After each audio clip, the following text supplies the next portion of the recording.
Instead of waiting all the way until 2021, Universal Pictures and director Colin Trevorrow surprised us all with the premiere of Battle at Big Rock, a Jurassic World short film. The brisk 8-minute short may have gone by fast, but there was a lot to take in after seeing it. Let's dive into some of the biggest fan theories to come from the film and build up leading to Jurassic World 3. From dinosaurs in our everyday life all the way to a bonkers theory tying in Jurassic World with another hit Universal franchise, hop in a gyrosphere and come on a fun journey with us.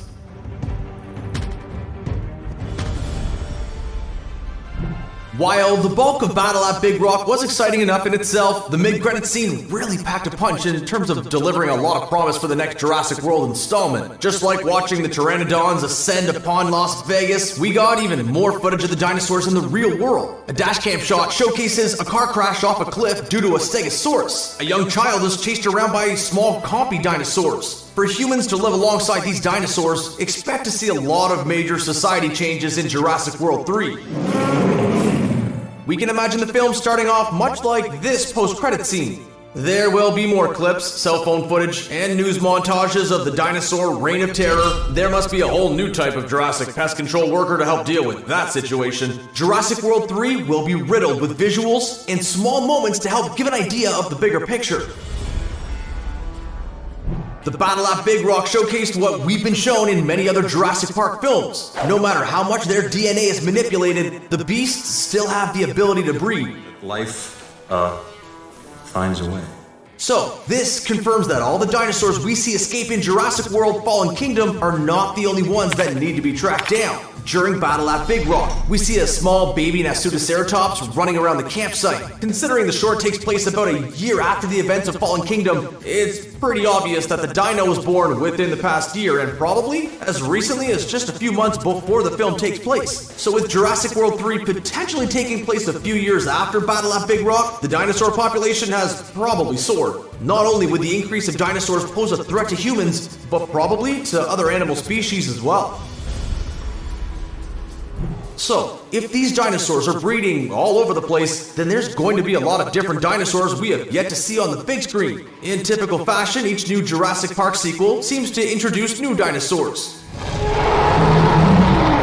Whether they're a fabricated breed, like the Indominus Rex, or ones brought back to life, like the Baryonyx dinosaur featured in Jurassic World Fallen Kingdom. Battle at Big Rock was only 8 minutes long and already introduced us to 2 new species. So what could come next? Jurassic World 3 may introduce yet another new hybrid. After the threat of the Indominus and the Indoraptor, Dr. Wu may be up to his old tricks again, either introducing something water-based or flight-based. By creating a genetically modified dinosaur that could also fly, Dr. Wu may be able to have something for war that's even more useful than a fighter drone. Perhaps they'll name it the Pteranodon or the Flying Raptor. Either way, a raptor with wings is a scary enough thought as it is.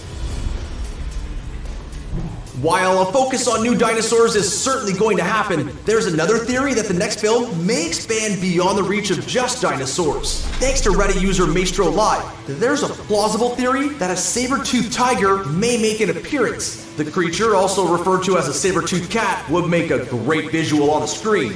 But the theory itself was not just pulled out of thin air. Ever since the very first Jurassic Park film, there have been hints and clues that a saber-toothed tiger would make an appearance. During the quick shots of the Jurassic Park gift shop, several stuffed animals could be seen on the shelf. Among them were 2 saber-toothed tigers. So did John Hammond have a plan to extract some saber-tooth DNA? Well, in Jurassic World Fallen Kingdom, we get another clue when one of the Lockwood Estate display cases features a real saber-toothed tiger skull. The matching props feel too much like a coincidence and could lead to different types of animals appearing in the sequel. Along with the tiger, we could see other prehistoric animals brought to life, like a woolly mammoth. The first 2 Jurassic World films focused on the dinosaur islands and characters like Claire and Owen, but the third movie may branch out a little bit. What is that supposed to mean? After using the world title for 2 movies, we may see the actual world a lot more this time around. With the ocean threatened by the Mosasaurus, raptors roaming the desert, and pteranodons flying free, the film is setting itself up to be a traditional disaster story. Jurassic World 3 may branch out to tell different stories all across the globe, but with the main target on the United States, as that's where the dinosaurs got released. While the story of Owen and Claire will definitely be a focus, their relationship is not needed to carry the film in this case. movies. If anything, Blue's story is the one that's seen as the biggest arc, as he went from a trained monster to an ally to Owen, and now finds himself on the loose in the wild. The movie can explore the emotional relationship with Blue's journey, along with the original T-Rex that's been featured in each of the Jurassic World movies. Dinosaurs being released in the wild is going to create a lot of problems, and Battle at Big Rock is just a small hint at what's to come. Naturally, there will be many who cannot accept the new norm and decide to take matters into their own hands. This is why a theory has developed that Jurassic World 3 will showcase a rogue group of dinosaur hunters out to eradicate the animals. These hunters will not just hunt for sport, but take out anything in their path. Clearly, the actions of a dinosaur hunting group would go directly against Owen and Claire's ideals, setting up some natural tension among them. And besides hunters, there may be groups who capture and breed dinosaurs, sell dinosaurs as pets, or use them for their own Jurassic Park attractions. The possibilities are endless when it comes to seeing dinosaurs roam freely in the real world, and you know there will be a lot of people against it. Another big theme in Jurassic World 3 will be pitting animal rights groups up against the United States government. The idea was touched upon in Jurassic World Fallen Kingdom as Jeff Goldblum reprised his role as Ian Malcolm and decided to testify about the destruction of the island. Welcome to Jurassic World. Expect this argument to become the core of the third movie. Humans decided to play God and create dinosaurs. But at what point did these living and breathing creations have rights of their own? What's considered animal cruelty? What protections should dinosaurs have? And should they still be considered an endangered species? Along with Jurassic World 3, the franchise has a lot of potential to expand upon these ideas with more short films. While it's easy to consider big bad dinosaurs like the Indominus Rex as the main antagonist in the Jurassic World trilogy, all of our fingers are pointing at one man, Dr. Wu. Dr. Wu only had a minor role in the first Jurassic Park film, but he had come back for the Jurassic World trilogy a very changed man.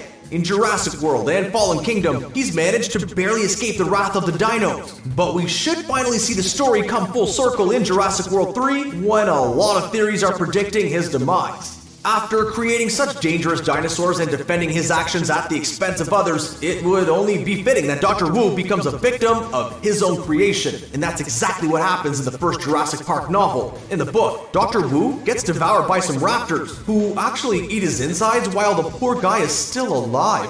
The gruesome scene was cut from Spielberg's film, but sparing the doc did allow him to come back for these sequels and provide an even bigger connection to the stories. We just can't imagine seeing Dr. Wu survive another day when the trilogy concludes.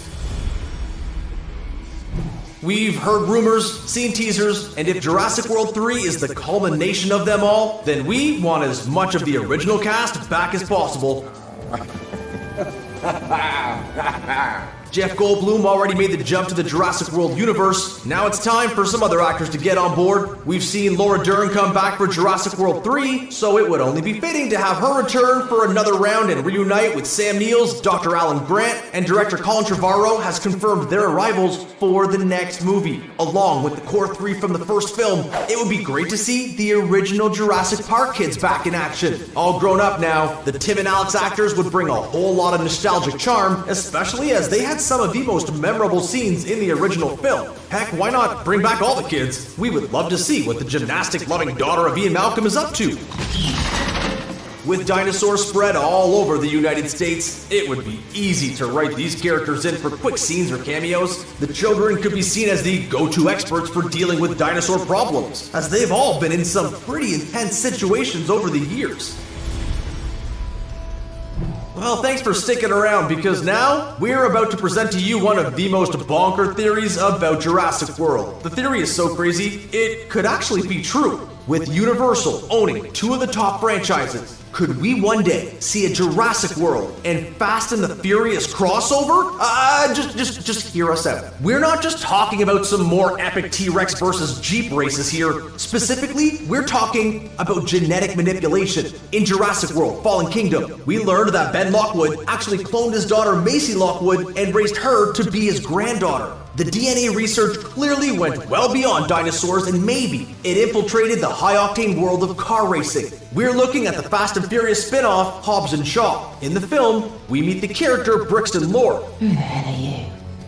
Bad guy.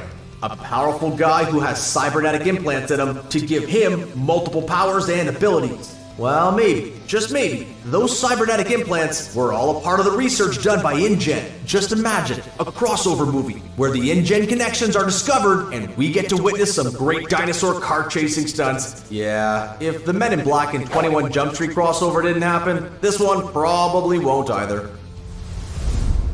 Wow, who knew 8 minutes of Jurassic World content could lead to so many great theories and plot ideas for the next Jurassic World? Either way, we are super pumped to see the movie in 2021, and now it's your turn. What theory is the most realistic? Any great ones that we missed? Let us know in the comments. Thanks for watching, and don't forget to subscribe to Screen Rant for more great content.